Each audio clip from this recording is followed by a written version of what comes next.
Thank you for joining me today for my 12th live session recorded from the Barn Theatre in Cirencester. Doesn't seem a minute, does it, since we all started all of this. This week was a bit of a milestone for me. I was able to return to Parliament from the Cotswolds.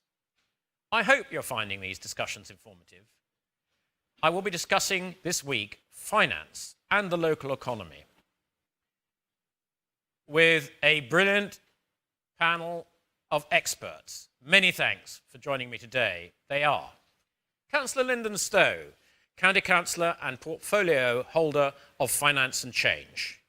Yesim Nicholson, Growth Hub Manager at the South Cotswolds Growth Hub, based here in Cirencester. Mike Davis, Managing Partner of CJ Hole Estate Agents. Andy Robbins, MD of Baylis, Vauxhall Automotive Group, with dealerships in Cheltenham, Cirencester, Evesham and Cirencester. I hope all four of you can hear me. Can you just sort of put your hand up if you can? Great, we've got the technological links.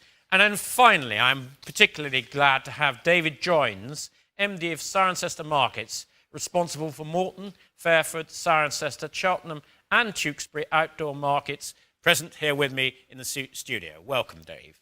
Thank you. Before I provide a local update, I've been contacted in the past few days by a considerable number of constituents regarding the Black Lives Matter campaign. Racism and police brutality are unacceptable, and the death of George Floyd was completely tragic. I will, of course, reply to all those constituents who've corresponded with me on this subject.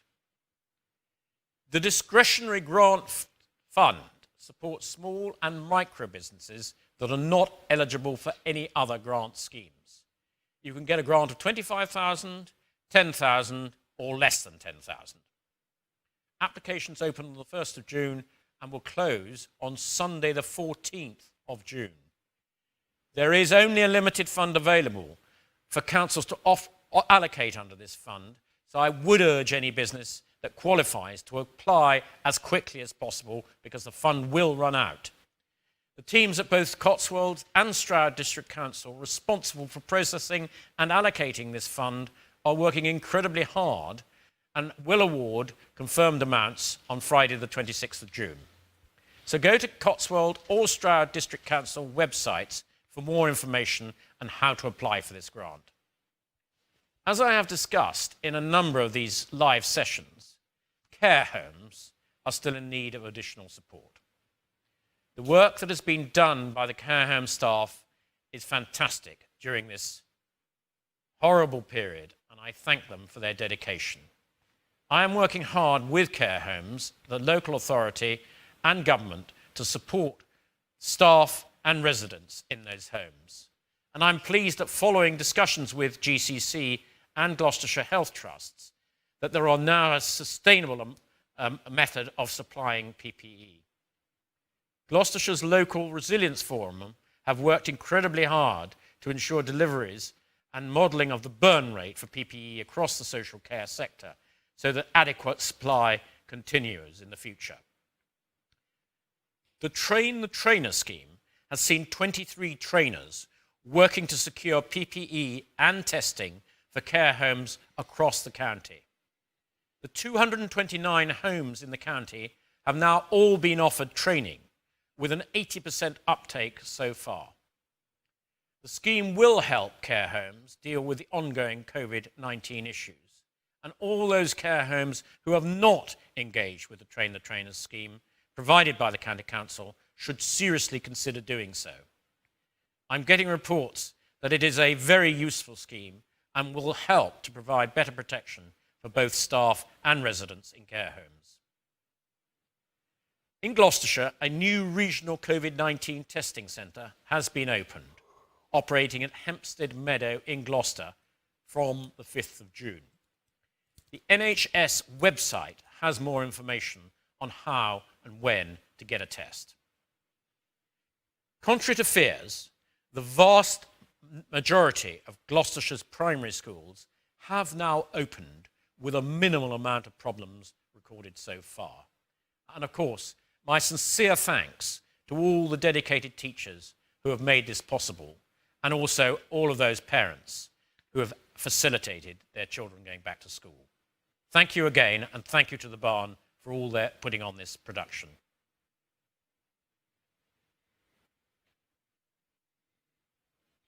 David? Yeah. Right, thank you very much, Sir Geoffrey. As you said, we're delighted to welcome our panel today to look at finance and the economy. And I'd like to hand over to you to get straight into the debate, if we'd like to start as soon as possible. We've already introduced the panel, so can we just start to pick up on some themes? So, Lynden, welcome. Can I see Lynden on the screen? Yes, he's there. Hello, Lynden, from the North Cotswolds. Just tell us, you've of course had a twin role in all of this. You've had a business role and a county council role. Just tell us a little bit from your business role how difficult it has been during the coronavirus period and how your businesses are now beginning to get up and running. Yes, I mean, I'm involved in two businesses essentially, both in the North Cotswolds. One's a printing company. Initially, we saw a drop in sales of probably somewhere around 75%. We're probably now seeing a drop of 50%. So we've seen some retrieval of business, and we're unfurloughing some of our staff.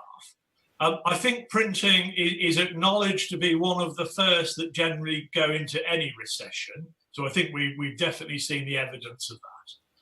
Hopefully, we may be one of the first to pull out of the recession. That's the historic situation for a printing company. On the other hand, my other business is a plant nursery where we literally grow millions of young plug plants a year.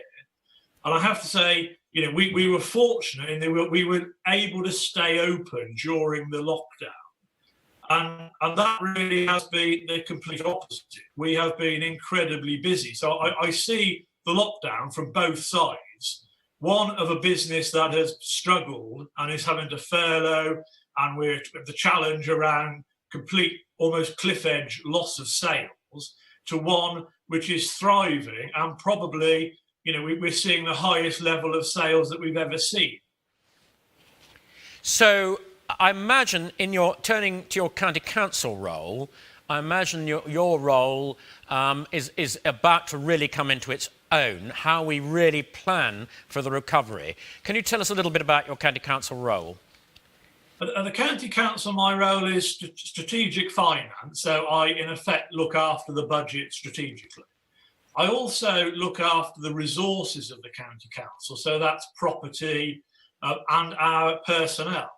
So what we've seen at the county council is obviously the need to carry on some of our business as usual, very much so. If you look at adult care, children in care, some of the schooling, you know, there have been new challenges which we've had to meet. So we've been, you know, taking staff from one area and putting them into another. And what we've seen is people working from home has gone up to, at the moment, somewhere about 80% of our staff. And that was achieved within a matter of days. So an incredible challenge for our IT people to, within a week or so, to get that many of our staff people onto home working. Now, that has brought with it challenges, but it's also, for the future, brought with it many opportunities. And that's the piece of work which I will be leading on now, is how do we capture the benefits of some of the technology that's almost been forced upon us? How do we capture those benefits, but make sure that we don't embed the disbenefits that you can have from home working? So I think that's a very big piece of work over the next few weeks and months, because we may see a fundamental shift in the way that, for instance, the county council goes about doing its work. And I think when we look at that, you know, that there are the challenges around climate change that was probably the biggest challenge before COVID, and it's been parked, but it's important that we get back onto the climate change agenda at some point and start, you know, making sure that we deliver against that. You know, we may have emerging some part of that solution that through the COVID challenge. Well, Lynden, thank you for that, and you're very, very welcome on the show. I feel that what you've told our listeners, we could probably almost devote an entire programme to it. But we do have other panellists, so I'd like to get to Yesim Nicholson. And again, like Lynden, you're very welcome. Now, you're the Growth Hub Manager at South Cotswold Growth Hub here in Cirencester. You must have been incredibly busy in the last COVID period. Tell us about what you've been doing with your Growth Hub. Yeah, we have been very busy. Obviously, we're here to support local businesses. And obviously, when this hit, we started to get lots and lots of inquiries from businesses who needed help, quite frankly, needed it very, very quickly. We immediately put out a survey to see the impact that COVID-19 was having on businesses, to try and gauge ways in which we could help. Myself and my team, and we've got business advisors across Gloucestershire as the Growth Hub Network. We've all been on the phone, all working from home, and all trying to do our best to guide people and navigate them through this. So whether it's pointing them in the direction of local authorities to apply for grants, or we've been running lots of webinars to try and address some of the issues that people are facing. So how do you market when everybody's stuck at home? What marketing strategies do you implement? So lots and lots of different topics. How do you finance your business when there's no money coming in? So we've been trying to address those as much as possible, basically. So I'll come back to you about that point about finance is obviously really important, and how you are, as managing the Growth Hub, going to manage going forward and what changes you might make. I'll come back to that. But I'd like to now bring in Andy Robbins. Andy, you're very welcome. You're the Joint Managing Director of Baylis Vauxhall Automotive Group, with dealerships in Cheltenham, Cirencester, Evesham and Gloucester. Now, I really feel for you, because in the few trips that I've been able to go out and about, I've seen lots of garages stuffed full of cars waiting to be sold. You presumably haven't been able to do anything during this period, but mercifully you are now about to open. So tell us what your plans are. Yes, obviously it's been very difficult for our industry in general, and for us as a local business. It was a cliff edge when the showrooms were shut. Obviously, our income stream stopped immediately. We were able to continue with some service operations, because that was part of the government's plan to keep servicing available for obviously key workers and people in need, and also for the emergency services, because lots of police cars and ambulances are Vauxhall brands. So we managed to keep going for a short time with all the sites, but then we restricted it down to just the two main sites, or the two large sites we have in Gloucester and Cheltenham, and we had to close the outlying sites that we have around us. We have 3 sites in 3 counties, in Gloucester, Herefordshire and Worcestershire. And Cirencester branch for us was one of those that had to close back in the early April. Luckily, we managed to keep going in the 2 sites and on offer a service to customers, but then the demand was getting quite strong for that. So we were able to reopen our sites again in early May for servicing, because there was certainly a demand there and a need for customers to be looked after in the local areas. But it's been a difficult time. We've got 350 staff, and in the early stages we were down to 35 staff that were employed, and the rest were furloughed. But as of today, the good news is that we're up to 172 employees are now working. And in our Cirencester branch, we have 14 back there working today, and 13 still on furlough in Cirencester. The showrooms were actually allowed to be open on the government brief on the 1st of June. So the showrooms reopened on the 1st of June, which was fantastic. And this week has really been positive for the employees that are back, and for the customers. And we've seen a real, I'll say, a surge of customers, not to overplay that too much, but certainly we have seen a demand for vehicle sales again. Lots of reasons that may be. There's a pent-up demand, but also possibly that people want to be driving their vehicles more perhaps at the moment. And we're seeing the service side of the business really increase quite dramatically with that pent-up demand of customers that were unable to have their vehicles serviced and repaired in the past. So yes, it's been tough, but we are seeing some good signs this week. So contrary to what might be intuitive, that there are lots of garages with lots of stocks of cars, you're reasonably optimistic. Now you've been able to open, you're reasonably optimistic going forward. Yes, there's obviously in our industry itself, there's a lot of concern about the new car side. I mean, I'm sure that most people have seen in the press, new car production in the UK is the worst it's been since the war. And that's not really got going again yet, because the manufacturers are unable to open their plants across Europe and produce vehicles until there is a demand. And at the moment, obviously, that new car demand is probably being sustained by the stock that was already built and was already produced and in country.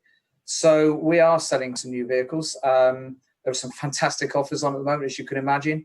But obviously that's mostly from stock. So to get the manufacturers to get their factories open and producing again, there needs to be obviously a return to the normal levels of business, which I think as an industry, there is concern as to if that will return or when that will return, I should say. But the used car market is definitely probably one that's returned a lot quicker. And this week we've certainly seen signs that is vast improvements on well, obviously anything's improvement on being shut. But whilst we were shut, we were able to offer a click and collect service for essential users for new and used cars. Brilliant. Been a big service. Thank you, Andy. Now, I'd like to turn to a completely different section and introduce Mike Davis. Mike, thank you for coming on the show, who's managing partner of CJ Hole Estate Agents. We've sort of seen pictures on the television of some of your colleagues sort of self-isolating, taking people round houses and that sort of thing. But presumably up to that point, you weren't able to do anything. The whole of your business came to a full stop. Tell us about how you've now managed to restart and what you think the prospects for the property market are in the future. Yes, yeah. Good morning, everybody. Yeah, you're quite right, and as everybody has mentioned today, it's been and to use the phrase that's bandied about a lot, it's an unprecedented period that we find ourselves in. The lights were turned off on the 23rd of March, and we began working from home to sort of try and keep our clients updated with the changing environment. And a few weeks ago, the sort of champagne cork popped, so to speak, as we were given the opportunity to reopen our shops and begin activity again.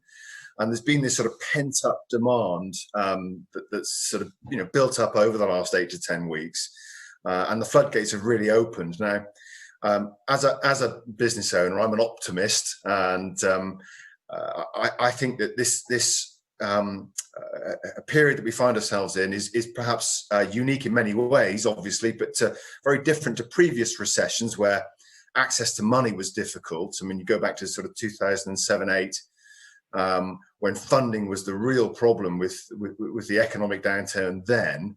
And I'm hoping that this time things will be different, that we will recover relatively quickly as the wheels of industry begin to turn again, and as everyone today has mentioned, that some activity levels are returning to some form of what might be a new period of normality.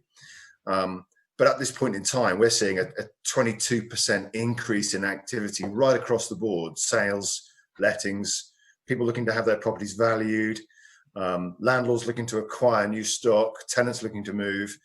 And that's over the sort of same period last year, as opposed to a 22% increase in the past 10 weeks. So very encouraging signs. But of course, we're all mindful that the economy is being supported by these job retention furloughed schemes. And it's a balancing act between getting everybody back to work and also staying safe. And I think it's a delicate process moving forward to keep all parties happy. But I hope that, we'll start to see, as children return to school and workers return from furlough back to the front line, and retail opens again later this month, that we'll start to see some real steps forward. That's certainly how I'm viewing things from here. But Mike, I suppose I've got to ask you the tough $94,000 question.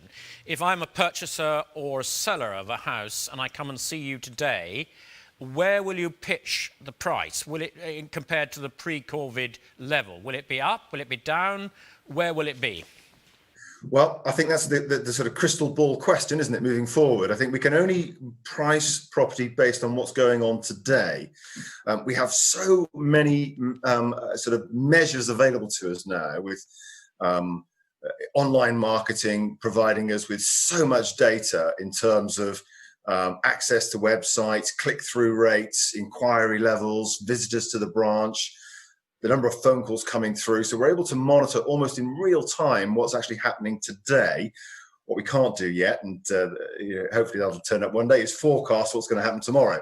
But I think we since the Brexit referendum in 2016, we've had a relatively stable market.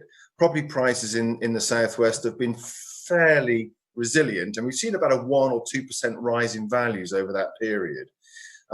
And then the Boris Johnson effect, sort of the promise to get Brexit done. We haven't heard the B word in a while, but the promise to get Brexit done at the back end. We will. For sure. At the back end of 2019 had an incredibly positive effect on the market, and transaction levels for the first quarter, well, almost the first quarter of 2020, were up 11% on the same period for 2019. So a very encouraging start to what promised to be a very buoyant 2020. And then, of course, the lights were turned off on the 23rd of March with lockdown. So I genuinely believe that the desire is there, the demand is there, and supply really hasn't changed a great deal. There are no huge development sites in the Southwest, particularly not in Cirencester, that have got any traction recently. So I think if I was valuing your house today, it would be potentially an optimistic, sort of slightly better value than it was last year or the year before.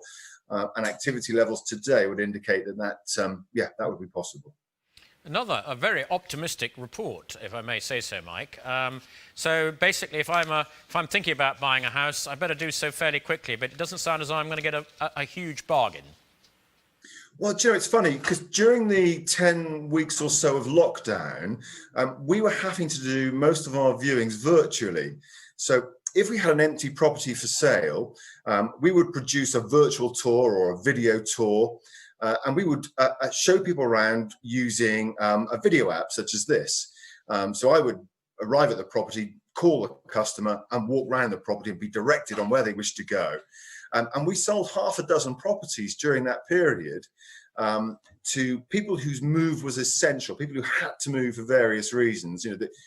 If they put off moving, they may have been homeless or they needed to move for strategic reasons. Mike, I'm going to cut you off there because we've got a lot to get through and we've got a lot of other people on the panel.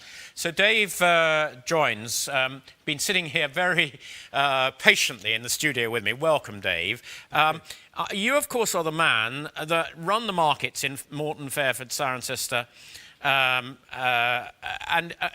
we just sort of turn up and we buy things at your markets, but we don't actually really understand that there's your organisation that's out there providing all the infrastructure. So just tell us a little bit how it works.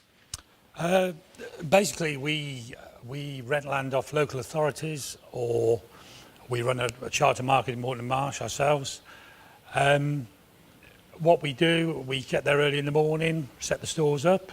We let the stores to traders from all over the area. We give them the chance to come and trade in places like Cirencester, which is very well received. And then we clear away from them at the end of the day. And that is basically what we do. So you must have had a tough time too, because you must have people working for you, presumably who would been furloughed. I gather you're now beginning to get up and running. Tell us about what it was like during the COVID period and how you're now emerging from it. We've been locked down now for the 12 weeks. The blokes have all been furloughed. We've brought half our staff back this week. We've lost a lot of events this year because we do food festivals as well and other events for local authorities. We've lost a lot of that this year. So it's probably hit us 50% of our take this year. But it's good to be back. The public have welcomed us back. We've had a good response, and it's brought a bit of life back to the towns. And we're happy to be here.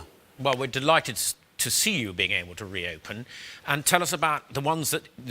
which markets have you now reopened? Right, we have reopened Morton Marsh on Tuesday. That was the first one. Fairford on Wednesday and Tewkesbury on Wednesday. Obviously Cirencester today. Next Friday we've got Cheltenham Farmers Market, and we will be reopening the Farmers Market in Cirencester next Saturday. And then hopefully the arts and crafts will be coming back. We've got arts and crafts coming back in June in Cheltenham, and then in July in Cirencester. So clearly, one of the great things you would like, I'm sure, us to do on this show is to encourage as many people to come to your markets as possible. But in doing so, are you able to give them reassurance as how you're operating those markets on a safe, socially distanced way? We certainly do. We've changed all the layouts of the markets now. They all have one-way systems. So you walk in one entrance and back out the other. We've got sanitisers on the entrances, sanitisers on the stores. The market traders got face masks, sanitizer, gloves. There's plenty of signage. Safe distancing signage is up everywhere. It's all there to advise people. Thank you very much, Dave. That's good news that you're able to be back. Now, Lynden, I want to come back to you with a $94,000 question, because you are the man responsible for the finances on Gloucestershire County Council, on which all of us depend one way or another. Can you tell us a little bit about what this whole COVID virus has cost the council and what your fears are for your financial health going forward? If we look at the full cost of this financial year, so that's through till next March, our estimate is about a cost of 52 million or thereabouts. Now, we've already had from government somewhere about 28 million, so there will be a shortfall, but of course what we don't know is quite what the next 8 months look like. So I guess we're taking a relatively conservative and robust view in those figures. So at the moment, I don't think we have concerns, because government have funded those extra costs. And I think it's absolutely key that government do fund the extra costs for local authorities, because I think if this is one thing that COVID has demonstrated, it is the need for something like the county councils to be there with the adequate resources to deal with these sort of emergency situations. So I think, we are comfortable at the moment. We are a good county council with regard to our finances. We are not a dodgy county council, but we need to stay a good county council. So we do rely on people like you to make sure that we end up with being properly financed for the costs that we are incurring. There's a lot of costs going out there to keep adult social care and our children in care going at the new levels needed to protect them. So, Lynden, I think maybe some of our listeners will not really appreciate the huge role that the county councils had to play during this COVID crisis. Could you just tell our listeners exactly what the county council has been doing in all the various different portfolios that you look after?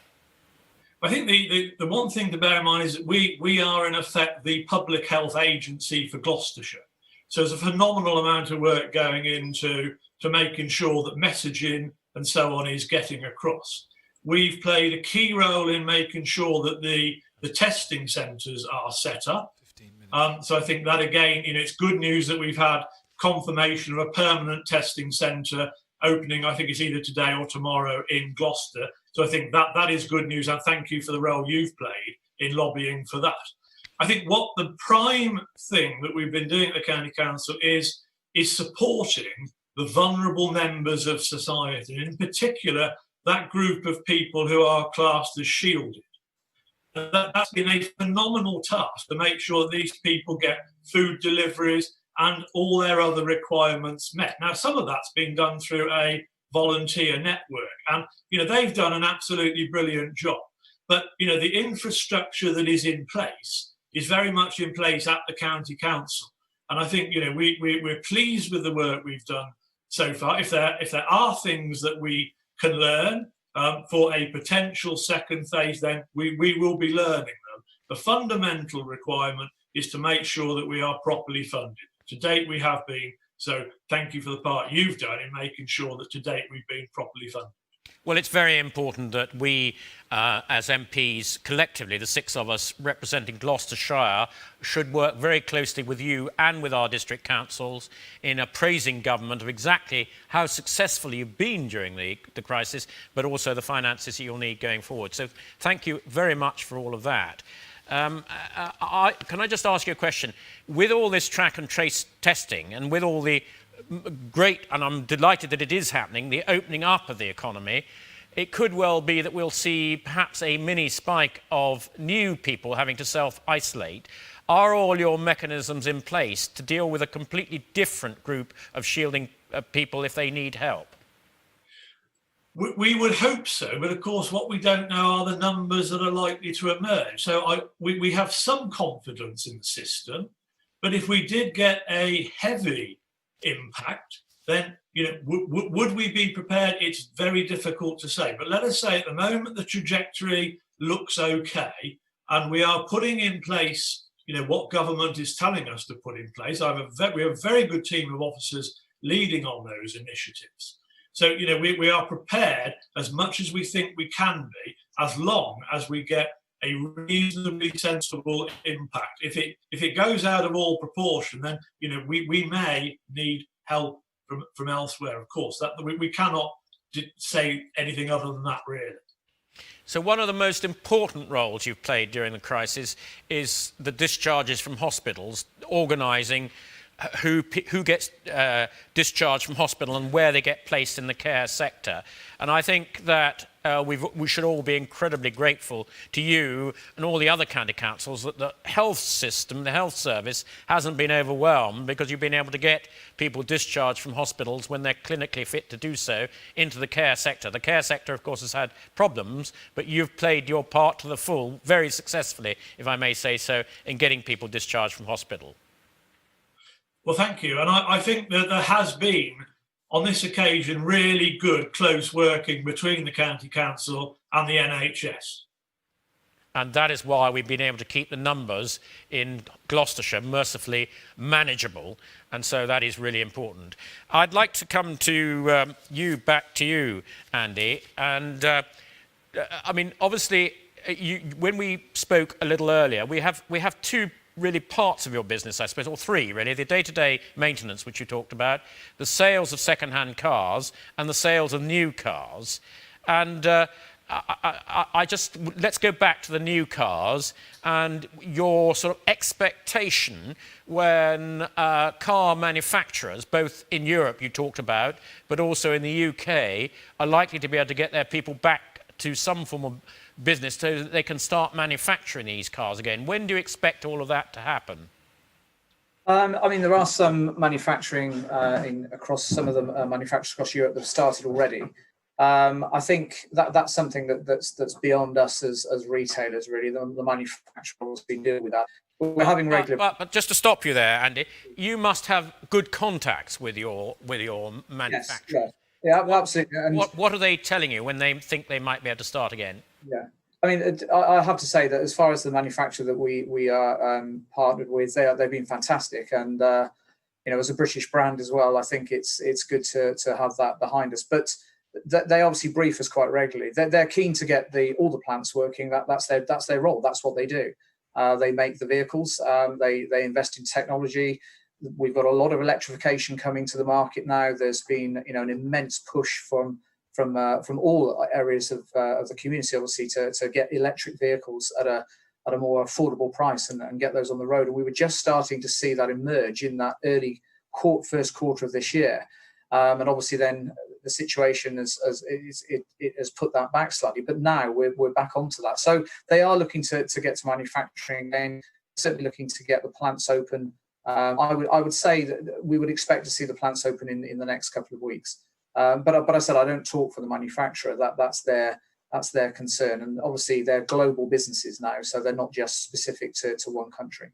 So Lynden started on this environmental change that we've all got to sort of think about, how we get to a carbon neutral economy. So obviously you in the automotive sector and as a dealer are keen to see this switch to electric cars. How is that going? And is there enough what I call infrastructure in the country, recharging points and that sort of thing? How are your customers feeling about switch to electric cars or even hybrid cars?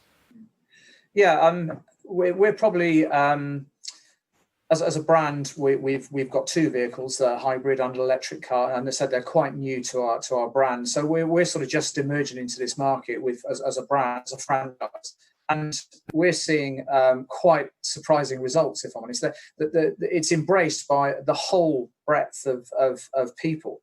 It's not a very clear individual demographic of people that want an electric car. We have sold electric cars to people in their sort of 30s and up to someone even into their 80s. So I think there is a real need to embrace electric vehicles from the general public.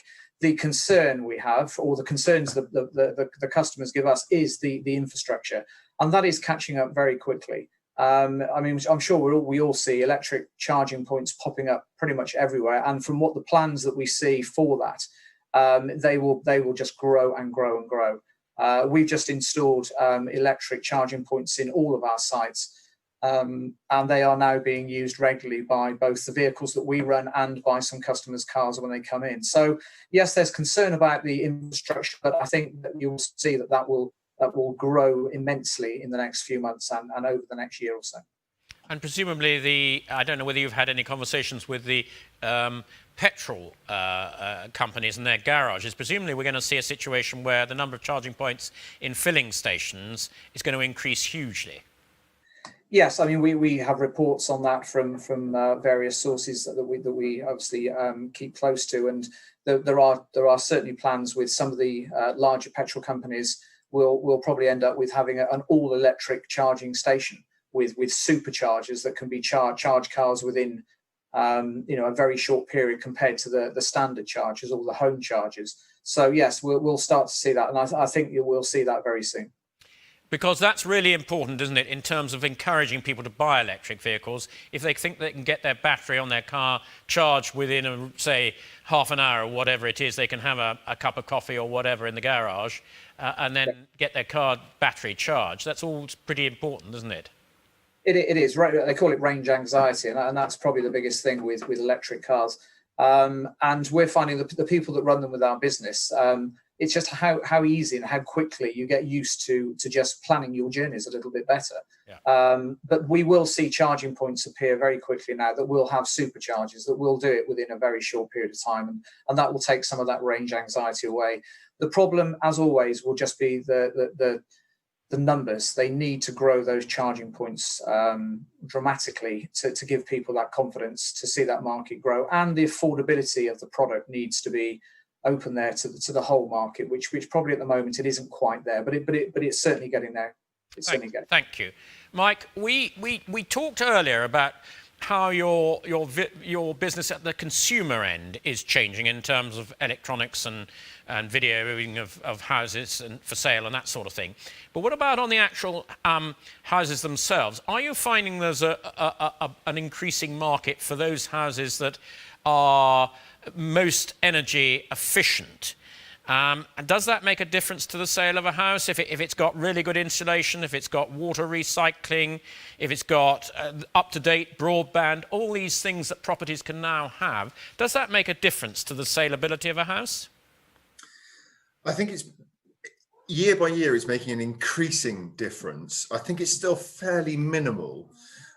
Energy performance certificates became part of the marketplace in 2007 when the then government tried to bring in the home information pack. They tried to speed up the I remember it. I've still got the bruises to show for it. Likewise.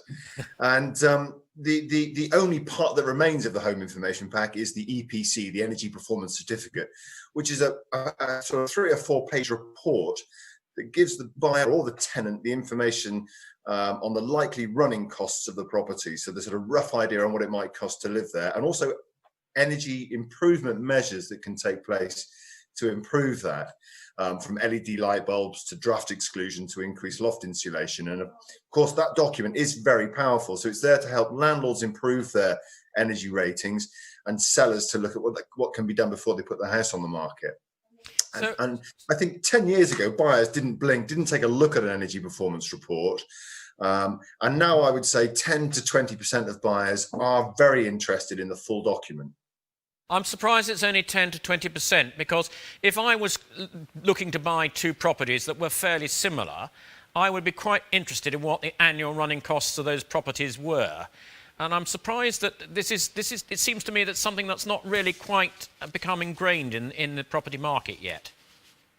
Well, I think you just described a scenario that's not as commonplace as you might think. I think if you were looking at two properties that are almost identical, you're probably looking at a modern house on a modern estate. And as such, the energy performance reports are almost going to be identical. So it doesn't really become a deciding factor.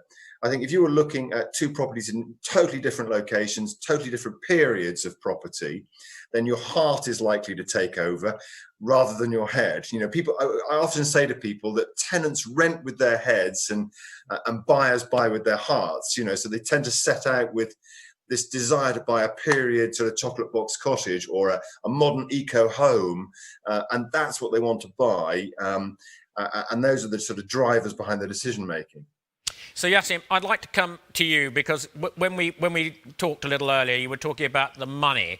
It does seem to me for a lot of small and micro businesses, the money is going to be really important. How they've managed to conserve what money they have available to them, whether by borrowing or of their own cash reserves, and manage to shepherd it through this period, will have a big bearing on how they will survive. Just talk us through some of that and what advice you're able to give to businesses. Yeah, I think we've been really lucky in this country that, you know, from a business point of view, that government has made all this money available, that there are so many grants available. And quite honestly, I think without them, a lot of businesses would have really struggled. Obviously, we're hearing devastating stories every day of businesses that aren't able to survive this, but we're also hearing lots of businesses who are extremely grateful for the grants that they have received. And obviously the furlough scheme has made a dramatic impact for a lot of businesses. It's meant that they could continue to operate. But I think it's also, you know, if we're going to put a positive spin on it, I think I've spoken to lots of business owners who are using this time very wisely, actually, because it's the first time, you know, I think when you're running a business, you're so engrossed in the day-to-day operation of the business, and you don't really have much time to sit back and reflect and really assess how your business is, you know, how you can improve things, how you can streamline things, how you can improve your income, maybe reduce your costs. And I've spoken to lots of business owners that are using this time really wisely to actually do that. Yesim, I've been told by David that the time is running out. I'm going to give you an opportunity now just to tell our listeners exactly what services you can provide from the Hub to help them. Yeah. So we have business advisors. So if anybody does feel like they want to have a chat with any of us, they can give us a call or email us at cirencester@thegrowthhub.biz, and we'll do our best to help in any way that we can. Fantastic. And you also have office space available for small businesses that can either on a rolling basis come and use it, where you provide a telephone and a computer and that sort of thing? Yeah, obviously we have a beautiful building up by the university, the Royal Agricultural University. It's a purpose-built building, and it's fantastic. The Wi-Fi is super fast. It's all very modern and airy, and a really inspiring environment to be in. At the moment, we're obviously closed. We closed on the 23rd of March, like a lot of places, but we are hoping to reopen very soon, so watch this space. So maybe perhaps you'll have a bit of an open day when you're able to do so that businesses who have not yet used your services, small and micro businesses, can come and have a look and talk to some of your people. Yeah, I mean, anybody's welcome anytime. Thank you very much. And Dave, tell us really what your aims are. I mean, presumably in the next week or so, you would aim to have all of your markets open fully. Have you got all the number of stalls, or are you having to limit the number of stalls? We are limiting the number of stores slightly because of the distancing rules. But we are hoping to be as near back to normal as we can within the next couple of weeks. Obviously, the events still won't take place. Special events now will be, all our special events are cancelled now until the end of September. So it has made it very, very difficult. And I mean, if I'm a new aspiring manufacturer of some sort of food or drink product, is the scope for me to have a stall in your markets, or are you fully booked? No, we still got vacancies on some markets. By all means, anybody get in touch with us at Cotswold Markets, and we will give them all the advice for starting up and how best to go about things. We're always welcoming new traders because people are always retiring. And during this virus, we've had some traders retire and say, well, this was it. You know, it's time to pack up. And I think what this whole coronavirus has proved is that we're all very interested in the food that we consume. In our busy lives, hitherto, we may have rushed to the supermarket because it's easy.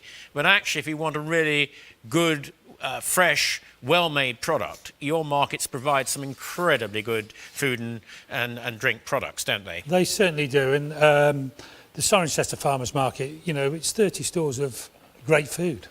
Yeah. Great food. You know, it's a marvellous opportunity to meet the growers and meet the makers and put a face to the products. David, how long have I got? Should wrap it. So I've got to wrap it up. So I'm going to give you 30 seconds each. 30 seconds each of the four of you on what you're going to do in the future to help this country get back to work. Lynden. We can't hear you. Sadly, we can't hear you. One of the things that the County Council we totally appreciate is the very important role of tourism, not only across the Cotswolds, but across Gloucestershire. We want to put some support into that. We're really keen on understanding, having people telling us what support we can put into tourism, a county-wide initiative. It won't be business specific, but it will be very much about promoting Gloucestershire and the Cotswolds within it. The Cotswolds is the gateway. Fantastic, Lynden. Well done. Andy, I'm thinking about buying a car, possibly new, possibly second-hand. What are you going to do to encourage me to come into one of your garages? Okay, apart from, as I said, fantastic offers, as you appreciate at the moment, the key thing we're trying to reassure all our customers and future customers is that we are a COVID-secure business. We have adopted all the regulations, all of the recommendations. We have adapted that to our business. We've adapted our policies and procedures, and we believe we have a very safe environment for customers to come back to. Fantastic. Mike, I'm thinking about moving. Why should I come to you now? As Andy's just said, you know, we've taken care to make sure that we can provide all the right PPE equipment. So if you're keen to go out and view a house to buy or to rent, we'll provide you with gloves and masks and a safe environment to come and have a look. But all properties have virtual tours or video tours available online for you to take a look from the comfort of your own home. Thanks, Mike. Yasemin, final word to you. I'm a small business. I'm thinking I've got a fantastic idea. I've got sort of the bones of how to manufacture it, but I don't know where to go next. How are you going to help me? Yeah, so if you're an existing business or you're thinking about starting a business, just go to our website. It's thegrowthhub.biz. You'll find all sorts of information on there, and obviously come and see us as and when we're open and it's safe to do so. Please come and see us and we'll help in any way that we possibly can. Well, can I thank all of our panel very much indeed. I know you've given up vital time, but I think our listeners will find it a great use, what you've actually had to say, because I think it is really important that we get Britain back to work as soon as we can to protect as many jobs as possible. And I'm grateful to all of your efforts in all of that. So thank you for coming on our programme today. It's been really interesting. David. Thank you, Geoffrey, and thank you, David, for joining us in the studio. Right, Geoffrey, you always like at this point to give us the quick update on what's happening in Westminster. Obviously, there's some useful developments in the light of the information that's coming out. I wondered if I could hand over to you just to give us that brief update, and then we'll take some questions. So thank you, David. So for more information on any of the following announcements, please go to the government website, www.gov.uk/coronavirus. There is an extensive amount of information and guidance available on that website, with frequently asked questions page and with an updated lockdown guidance. I was in continual discussion with the Council, as we've just heard in the panel exchanges, throughout the past couple of months and was aware of the additional costs of dealing with COVID-19. I fed all those concerns back to government and was pleased that the government has granted an unprecedented £3.2 billion in unring-fenced funding to provide support to them during this COVID-19 pandemic. The government is extending the self-employment scheme, support scheme for 3 months so that people are able to claim a second tranche and a final grant in August. The eligibility criteria are the same for both grants, and individuals will need to confirm that their business has been adversely affected by the coronavirus. Regarding the coronavirus job retention scheme, from August, the level of grant will be slowly reduced and employers will be required to top up the government payment to ensure employees receive 80% of their normal pay and up to a monthly cap of £2,500 throughout their employment. From July, businesses can bring furloughed employees back part-time. This is a month earlier than previously announced to help support people back to work. Those who are clinically extremely vulnerable to COVID-19 and have been shielding can now go outside with members of their household or meet one member of another household if they live alone. This will provide a much-needed boost to people most at risk who have made huge sacrifices. Social distancing must be followed strictly at all times. Public health measures were announced in Parliament this week, which will be imposed at the UK border from next week. And on behalf of a significant number of constituents whose jobs are affected in the travel, tourism and leisure businesses, I asked the Home Secretary if she would seriously consider and review as urgently as possible establishing air bridges, particularly with countries where the rate of infection is lower than our own. I will continue to push government on behalf of those businesses and their industries in this constituency. Thank you very much. Right, thank you very much, Sir Geoffrey. Very, very informative. Could we now move to questions from members of the public? We've got some questions that we had from previous week, but also we've got some live stream questions which are great coming in as a result of the question time. And it's really good to see these questions are coming in. First question, it relates to, from David Cardale. He wants to know that if he goes into a hotel with an extensive garden and grounds and gets a takeaway service, can he actually, if they've got an extensive ground, can he actually eat that takeaway service there, or do you have to go off-site? Well, he can certainly get the takeaway, and a number of our local hostelries have actually, as we've heard on this programme, done very well from their takeaway service, albeit operating with social distancing in operation. I think you will, to be honest, I think you will need to look at the government guidelines as to whether you can actually consume it on the premises and ask advice of the individual publican or restaurant owner. I don't think I would like to give blanket advice at this stage, but look at the website and ask the individual publican. Okay. Next question from Peter Burrows. He read with surprise the creation of the Western Gateway as the third UK powerhouse. Whilst very much welcoming this long overdue recognition of the economic strength and potential of the South West, now including South Wales, may he ask, what are your expectations for the powerhouse? Do you think the Western Gateway will be able to achieve strategic leadership? And business and universities need to be able to engage with, support and guide the powerhouse in its challenging journey. How will you keep track of its progress? So what do you think of the powerhouse and how do you think we can keep track? Well, thank you for the question. This is still very much in its infancy, but I do think that the west of the country is sometimes a bit forgotten compared to the rest of the country, and therefore any initiative that improves transport and other infrastructure with the rest of the country and therefore increases trade has got to be a good thing. It's chaired by a very eminent and able person called Catherine Bennett, formerly of Airbus. And I know she is very ambitious. I've had a meeting with her. She's very ambitious for the success of this scheme. And I think post-corona, where jobs are going to really be a problem to sustain them and increase employment again. Any initiative like this that can help in that respect has got to be welcome. It's worked in the north. There's no reason why it can't work here in the west as well. Thank you very much.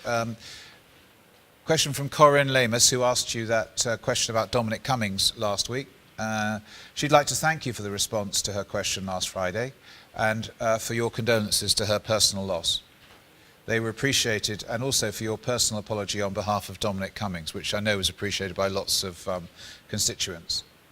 She's got a completely unrelated question here, which is she's in a particularly shielded group, and she wondered if we could follow the example of Spain, and wondered if on a local, if not national level, there could be 1 or 2 hours in a week where only those shielding had the freedom to go into a park or an open space. A similar idea was implemented in Spain in the relaxation of lockdown that was first started. If it's possibly too late to think about such an idea in the light of yesterday's announcement to those in shielding, but I thought I might offer it as an idea. So she's leaving it with you as an idea. Well, thank you for the idea. It's the first I've heard of it, and I can't see actually why during a weekday when maybe some of the younger elements of society are either at school or university or in a job, why that wouldn't be possible. So I'm more than happy to pass that on, and let's see what the government says about it.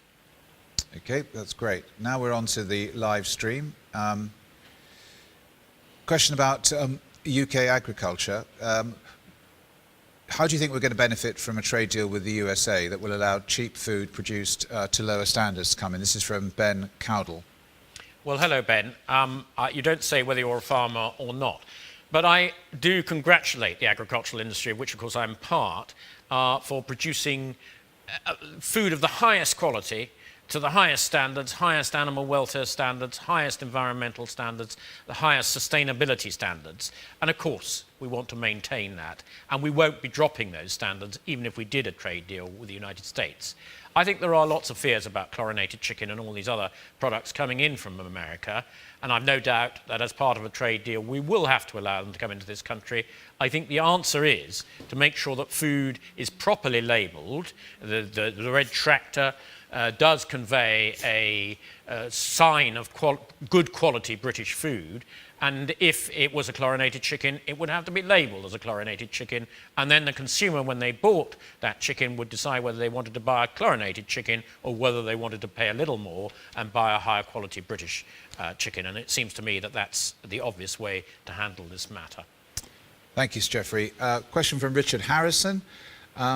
He feels that we need to make sure that, particularly in the economy in the Cotswolds, and the comment that was made by Lynden about tourism is well noted, I know you know that's an important sector, the hospitality sector are not bypassed in the early stages of this relaxation, despite the fact that we have one of the lowest rates of COVID-19 in the country.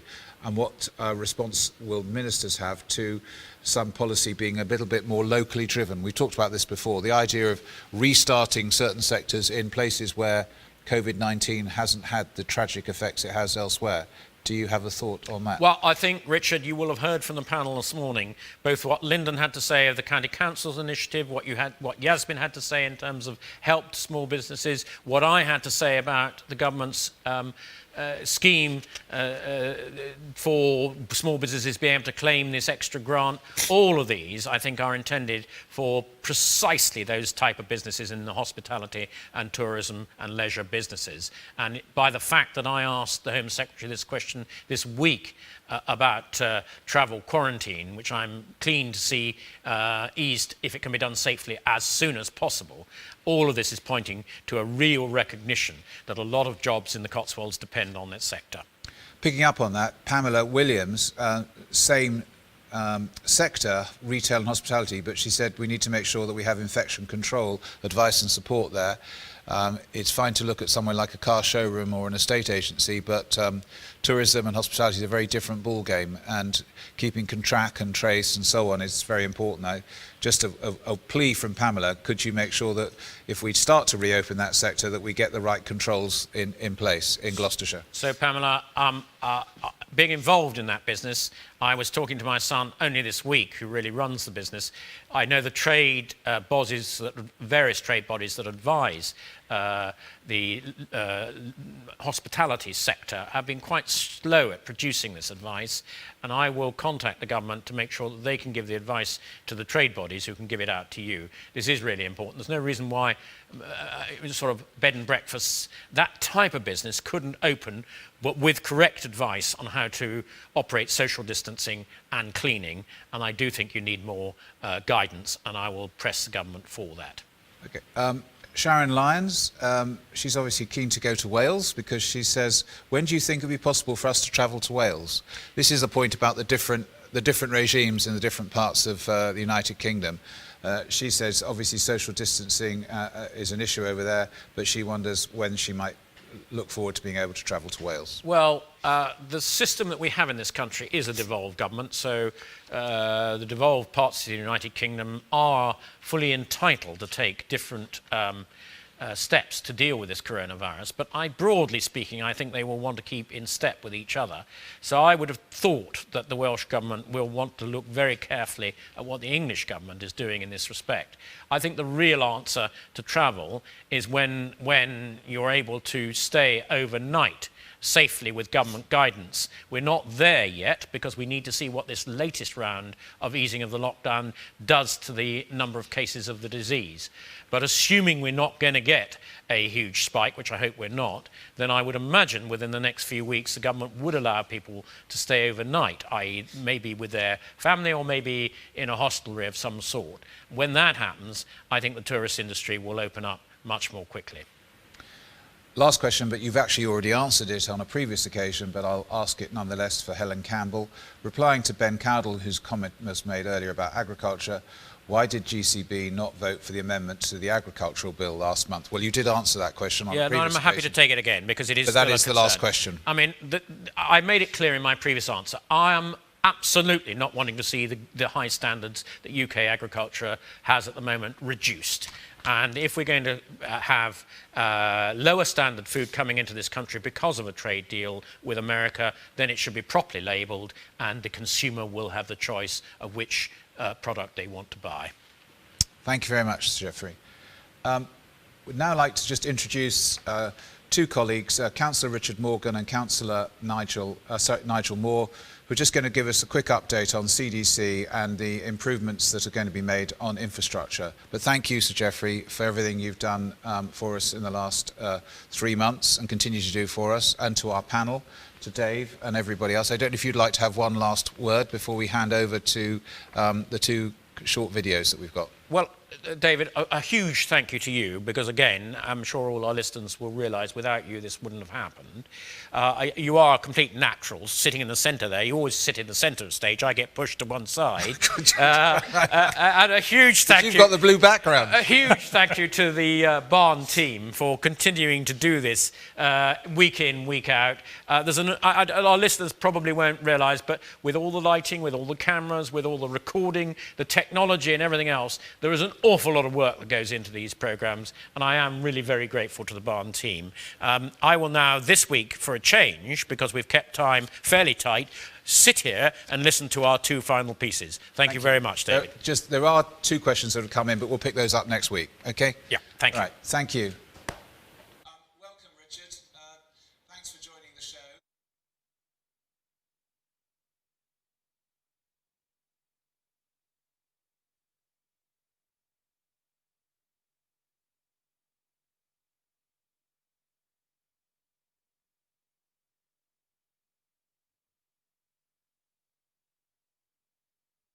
You know, we've had a couple of teething problems, but the council has united on a non-political basis. I've been obviously very happy with that. We've all joined in together to try and get the authority through the coronavirus problems.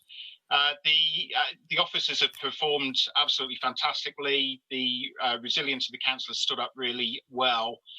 So, yeah, I mean, overall, it was a difficult and obviously unpredictable problem for every council up and down the country, but I think what Cotswold District Council did, we did the best we could. We all joined forces and we tried to move forward with the best possible thought we could. Okay, great. And obviously now we're heading out of lockdown and certain sectors are re-emerging and car parking charges have been reintroduced and the waste service seems to be back on track. What do you see as the financial implications of what we've been through over the last couple of months? Yeah, I mean, listen, it's no secret that there are going to be financial implications. Obviously, anybody who sees one of our car parks or sees one of our leisure centres can see there's very little activity.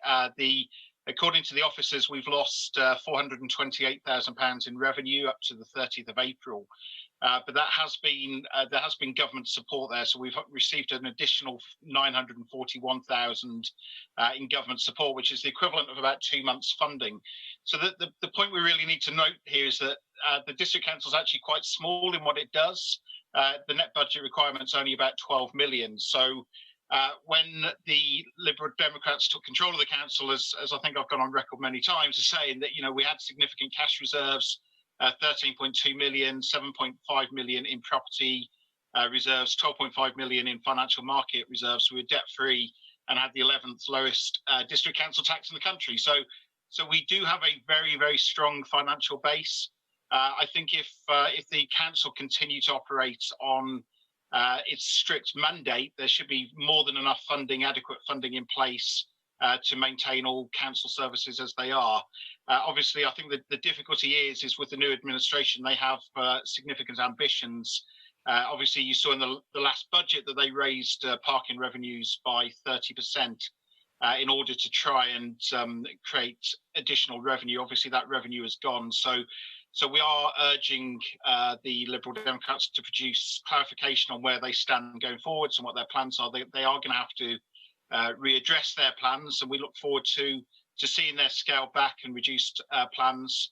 But I don't expect, and I will fiercely fight against any kind of cuts on public services, because there is a very strong base at CDC which they inherited. So we should definitely be able to continue in the format that we've had before, but maybe some of the very grand plans and ambitions that the new administration have will be scaled back, and we look forward to seeing those new plans and scrutinising them when they come into place. Thanks, Richard. And will you keep in touch with us, and we'll have you back on the show very soon. Thank you very much for giving us your time. Delighted to. Thank you for your time, David. Cheers. Take care. Bye. Hello, Nigel. Good to have you back on the live stream. We've just had a very interesting insight into the pressures and challenges that lie ahead for the economy in Gloucestershire. And I know that the County Council have been doing their hardest to invest in the infrastructure to help the economy get back on its feet. Have you got an update for us? Good morning, David. No, it's very nice to be back on your show. And yes, I do have an update. Just a little introduction. Just before the lockdown, we concluded our public consultation on the review of our local transport plan, which was looking forward to 2041 in terms of the transport needs of the county. Now, I attended all the public events in each district council area, and the overall message that we were getting from the public was the need for a more sustainable transport system, more focus on public transport, cycling and walking, and a rollout of electric vehicle charging points across the county. Now, the extraordinary thing about the COVID-19 pandemic and the shutdown and the transport changes that's brought about, this is effectively turbocharged that message we were getting from the public. And so as a county, we're really trying to get on the front foot. I want to give you a little introduction to what we're doing in Bolton on the Water today. From tomorrow, we will have put in a socially distancing scheme to try and encourage visitors and residents to stay apart and be safe, whilst at the same time enjoying that wonderful village. So the work is going on tonight, and that scheme should be up and running tomorrow. And I think that'll be good news for residents and also for the shops and traders in Bolton. This is the first of our schemes in the Cotswolds. It's the third of the schemes. We started last week in Tewkesbury and Cheltenham, and so this is the first in the Cotswolds. We've had 288,000 from government for these initial trial schemes. And the fourth scheme, which will be in London Road in Gloucester, we'll be looking to start that very soon. Now, whilst this is going on, we've been told from government we're going to get some more money later in the year. And so we're working with districts, including Cotswolds, to get a portfolio of priority schemes for cycling across the county, so that when we get that extra money from government, we're ready to go with those schemes. So that's the update, David, on what's happening in Bourton and the cycling situation generally. If there's any questions you want to ask to me, I can go on to another item, but let's just see whether you want to ask me questions about that. No, those sound really exciting schemes. As you say, COVID-19, there's been some good things, not many, but turbocharging the infrastructure is great, and we look forward to seeing those initiatives. Yes, if there's anything else you'd like to give our viewers, please, by all means, let them know. Well, this is about Cheltenham. We've appointed the contractors Knights Brown to make a start on the first phase of our West Cheltenham Transport Improvement Scheme. Now, this does, I think, have a lot of implications for the Cotswolds, because a lot of people who live in the Cotswolds do work in Cheltenham. And as we know, Cheltenham has this world reputation as a cyber centre. And this work is going to enable us to work towards the Cyber Park and the Cyber Innovation Centre. So this is the first phase, and this will be work going through right through on the A40 to next year. And I'd just like to quote David Owen. He's the CEO of the G First LEP, because we've got 22 million funding from the LEP from government via the LEP, and this will be the largest transport scheme we've tackled in Gloucestershire. Let me just tell you what David said. Cheltenham is internationally recognised as the cradle of cyber innovation for the UK. Our investment of 22 million is the largest of all our project investments, and will fund the necessary road infrastructure to deliver this ambitious project.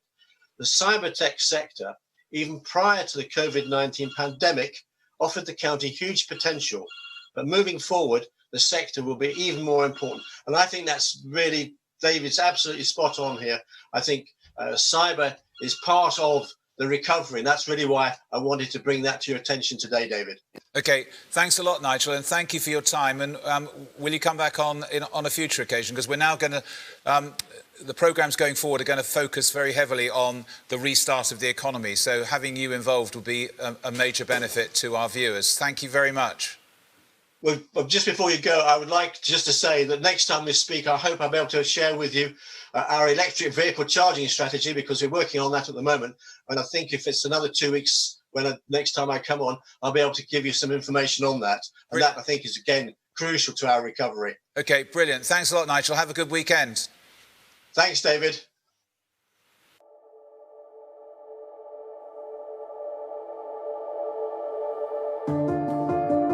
In March 2018, we opened our doors to the public with a vision not just to create challenging professional theatre, but to use this as a platform to inspire and bring communities together. Theatre and culture build identity. With theatre and culture in our local life, the community landscape is more vibrant. Local life is enriched. We believe that the benefits of theatre should be available for everyone. Our Theatre for All programme has removed financial barriers, giving disadvantaged people access to the theatre free of charge. So we were told that we'd come here and have the Christmas meal and then go and watch A Christmas Carol. Our aim is to make live professional theatre available to everyone and use that experience for positive change.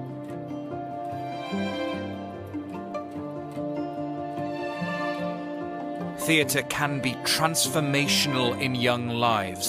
Our academy is now in its 4th year, and we continue to build on our vision of bringing the best performing arts tuition to the heart of the Cotswolds. We work hard to make our academy as inclusive and as accessible as possible. Discounts apply for parents with more than one child. Our bursaries help support talented children from less affluent backgrounds.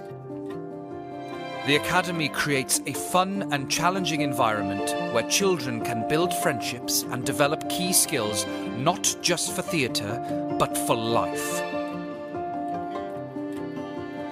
we are also able to provide real opportunities for students who wish to pursue careers in the arts. My name is Harry Apps. I am currently playing Marius in Les Miserables in the West End.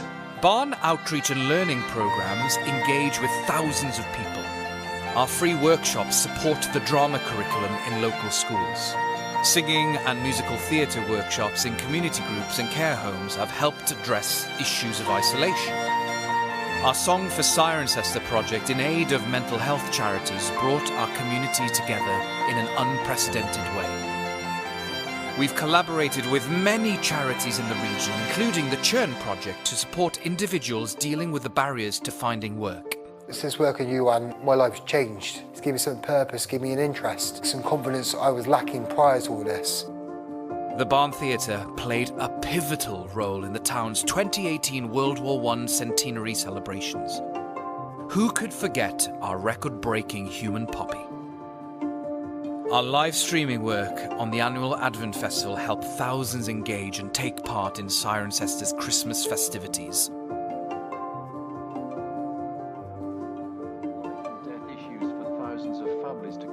In these times of uncertainty, we strive to keep the community together. The theatre may be temporarily closed, but our commitment to you goes on. Even now, our amazing costume department are helping the NHS by making scrubs for frontline workers. We've used our technology to build a free live streaming service that provides much needed community news and entertainment for all the family, broadcasting every day to keep us all connected. We are not just a theatre. We are the Barn.